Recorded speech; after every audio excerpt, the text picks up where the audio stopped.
And it was at this point that American capitalism decided it was going to step in and help these new individuals to express themselves, and in the process make a lot of money.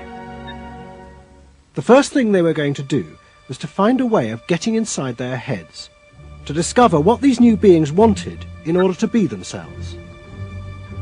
This came not from Madison Avenue, but from one of the most powerful scientific research institutes in America.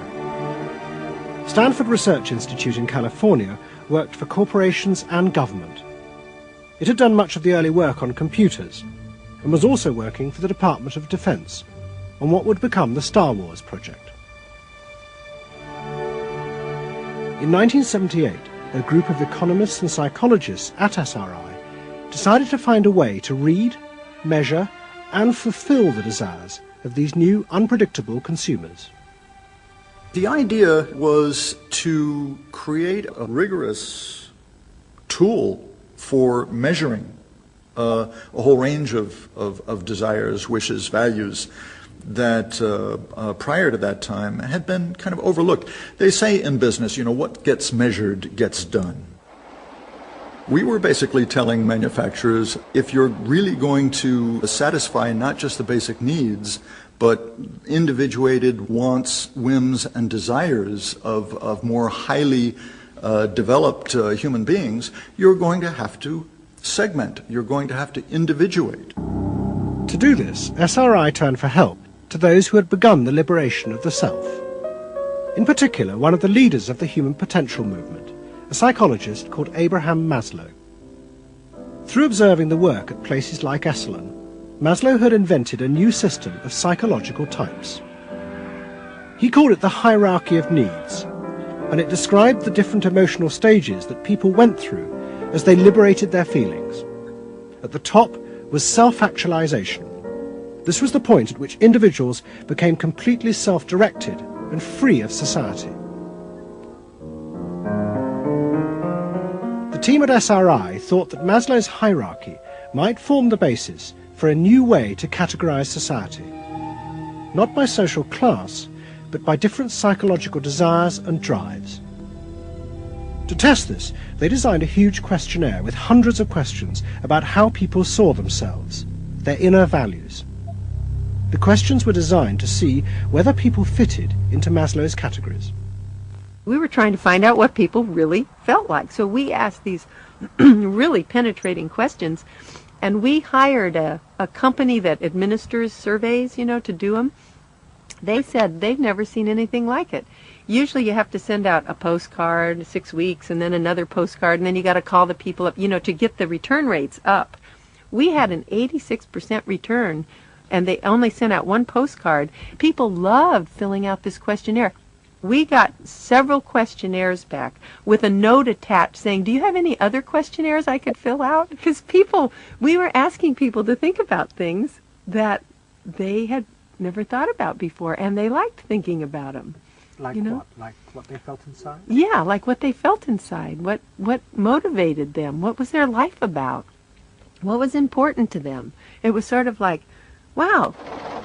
The answers were then analyzed by computer. It revealed that there were underlying patterns in the way people felt about themselves, which fitted Maslow's categories. And at the top of the hierarchy were a large and growing group which cut across all social classes. The SRI team called them the inner directives. These were people who felt they were not defined by their place in society, but by the choices they made themselves.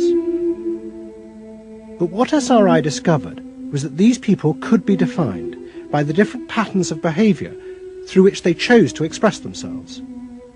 Self-expression was not infinite. It fell into identifiable types. And the SRI team invented a new term for it: lifestyles. They had managed to categorize the new individualism. They called their system Values and Lifestyles, VALS for short.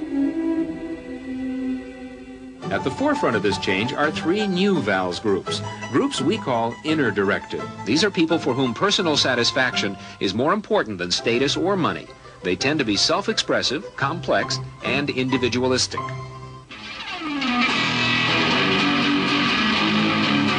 Rob is an I am me. I am me's are searching for new values, breaking away from traditions and inventing their own standards. Rob even invented his own name, Rob Noxious. Jody is an experiential. This is a group seeking inner growth through direct experience. Experientials aren't in one place much. This is the try-anything-once crowd, and all that activity takes goods and services.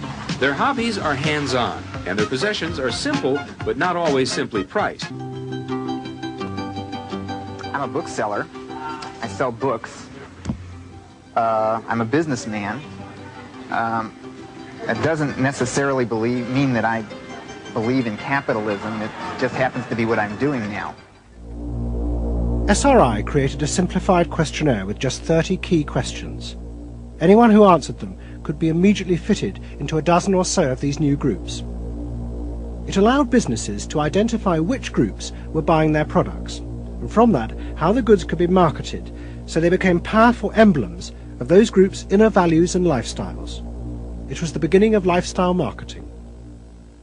So it allowed people not just to look at people as demographics, group of age and income and whatever, but to really understand the underlying motivations. I mean, most of marketing was looking at people's actions and trying to figure out what to do. But what we were doing is we were trying to look more into people's underlying values so that we could predict what is their lifestyle, what kind of house do they live in, what kind of car do they drive. So the corporations were then able to sell things to them by understanding them, by having labels, by knowing what these people look like, where they live, what their lifestyles are. If a new product expressed a particular group's values, it would be bought by them. This is what made the values and lifestyle system so powerful. Its ability to predict what new products self-actualizers would choose. And this power was about to be demonstrated dramatically. Vowels would show it could predict not just the products they would buy, but the politicians they were going to choose to elect. Ladies and gentlemen, the next President of the United States of America, Ronald Reagan! In 1980, Ronald Reagan ran for president. He and his advisors were convinced they could win on a program of a new individualism. It would be an attack on 50 years of government interference in people's lives.